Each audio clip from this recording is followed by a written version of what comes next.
Is the government being short-sighted in maintaining the ban on chlorinated chicken?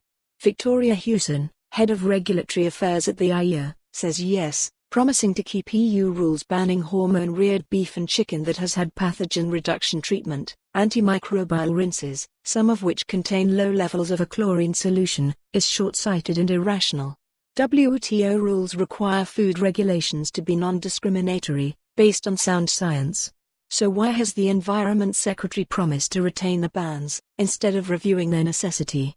The EU's scientific advisors have already found that there are no grounds for banning US chicken, but pandering to health scares and protectionism is politically expedient and satisfies vested interests who benefit from restrictions on imports. The UK government may think that holding a firm line now improves our negotiating position with the US, as we can concede later in return for something we want.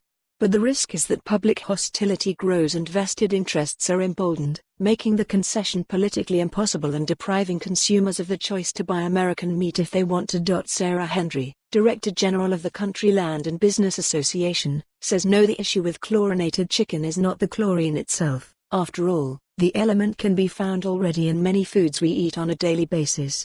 The concern is that it can be used to mask poor hygiene and animal welfare practices that we know exist elsewhere in the world. Another myth is that the UK only has high farming standards because of our membership of the EU. In fact, the UK regularly led the charge for higher standards within Europe.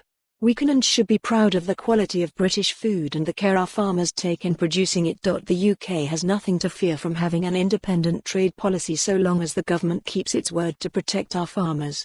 Imported food produced to low ethical and environmental standards must never be allowed to undercut homegrown produce. Our high standards should not just be protected, they should be exported as an example of world-leading best practice. Main image credit, Getty. For more on this story, visit the news article link.